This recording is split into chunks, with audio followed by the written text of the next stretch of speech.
Hi, Bad Gamer here. Tokyo Game Show 2025. I went there. I have impression. Overpriced vending machine coffee. Sweaty people waiting in line to play video games. But I got lucky. I played 3 games, ladies and gentlemen.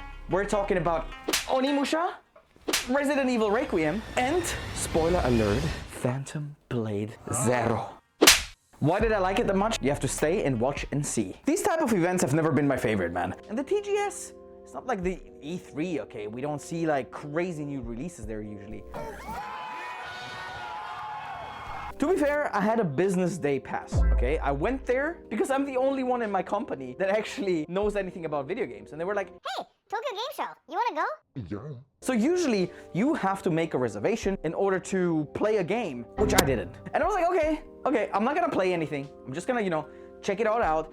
And boy, oh boy, the atmosphere is absolutely insane. The Silent Hill booth is absolutely mind-blowing. And I found out that there's a line for people that have to wait in case somebody bailed out, okay? I've heard you're not subscribed to Bad Gamer Enterprise. What is wrong with you, man?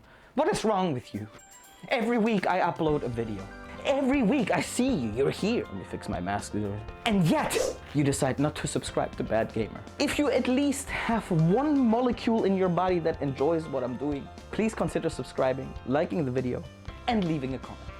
So Resident Evil. I was like, cool, no one's waiting in line for that. And who knows, maybe that was because they thought, you have to wait for 4 hours. I told myself not longer than 20 minutes, but after 10 minutes, it was time for me to actually go and play it. And as all the big ones, Jake Baldino, Pizza's on me, Skill Up, Gamers, I felt like one of them. Finally, I can talk with my audience about my experience. And it was time for me to exclusively play the game and 5 staff members in the back, looking at my hands as I would be disarming a little bomb. I died multiple times. I played it in easy. It's called Bad Gamer for a reason, okay? Great game. I mean, it's a typical Resident Evil. The thing that I couldn't stop doing is that you can switch the cameras, right? You can go from like first person to third person to third person, but they recommend you actually, I almost ate my, but they recommend you actually to play it in first person. Nonetheless, the third person animations of the character when she's running, etc., it's amazing. So what happens is you're like upside down in this room, and I think you guys might have already heard about it. And basically, you have to find a room key, as a typical, Resident Evil fashion, and someone is chasing you. And I realized that I'm the only one getting jump scares. And I was like, I couldn't finish the demo. But damn, that was a great experience. So that was done. Let me test my luck once more. So I was like, I'm gonna walk back. And depending on the line, I might just check it out. I walked back and there was nobody. Again, I gave myself 20 minutes, not longer, and I'm leaving. 10 minutes later, I was already at the booth with the same people, and they were like, yo, you're back, and I was like, yeah, boy. Onimusha, it feels like a Souls game, but not in the hard way. It's a third-person action game, but it's relatively slow, so it's not like Ninja Gaiden or something, right? So it has slow movements, but guys, the combat feels extremely satisfying. Every time I had to encounter an enemy, I really just wanted to keep on fighting. And exploration is like very, very limited, and you have like moves and finisher moves, and they charge up your arm and your sword, and then you can do special moves and you can cut them in half.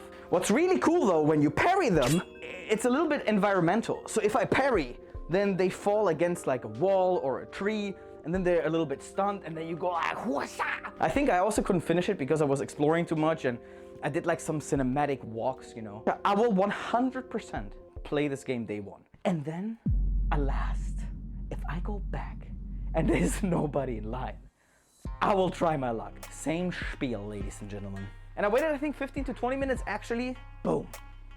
And here we are in Phantom Blade Zero. You have seen the trailers. You have seen the gameplays. And guys, let me tell you that the combat in this game feels absolutely incredible. The way that you can switch weapons mid-attack, and every switch of the weapon has a different combination, while each weapon has their own combos, obviously. I think I had like 8 to 9 different weapons. You also have a bow. Now I heard criticisms where you press one button and then the character does like moves and you can't really control that. You can control the character. if you understand when to press which button, okay? And because everything looks so nice, you want to go through a stage parrying and beating everyone perfectly because it's so satisfying. And it is like part of it, why it's so satisfying, obviously is because it feels very good when you play it, but also because it just looks so good. It looks like you're playing a kung fu movie where he spins in the air and then he has like these ring swords and then he's throwing them.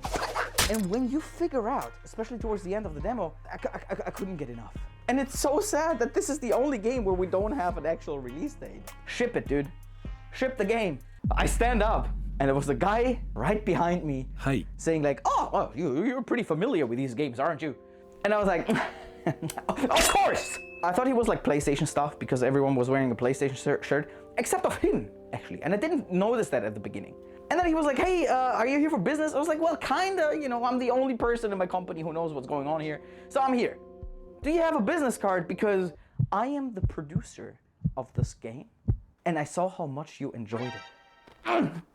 Yes, my first time ever speaking with a video game producer. Okay, for me, that's huge. I walked out the TGS feeling like a king because I had so much luck towards the end. As a bonus mention right here, I also had the chance to try out the Xbox ROG LIX. I love it. It's overpriced, like everything nowadays, man. Everything just goes up in prices and everything goes up in prices. If you watch my channel, you know what I think about that. I played Doom: The Dark Ages. I played Indiana Jones. I played Silksong on it. I played a little bit of Hogwarts, and the Hogwarts was hooked into a HDMI, so you could play it on the TV in a way. And so yeah, I'm contemplating, should I buy one or not? Well, that depends. If I will become a famous YouTuber one day, I'll be able to buy everything. That's it. These were my impressions, and I'm sure that if you go to the open days, it's probably gonna be a completely different caliber. And I got lucky 3 times in a row, and then 1 more time, and blah, blah, blah, blah, blah. So RNG was crazy that day, dog. It was an incredible experience. I bet that if that's your actual job, that must be the best thing ever, man. That's what I'm working on. Let's make this channel the pinnacle of video games on YouTube. Thank you for watching. Bad Gamer out. Check out this video to find out why it sucks to be a gamer in Japan.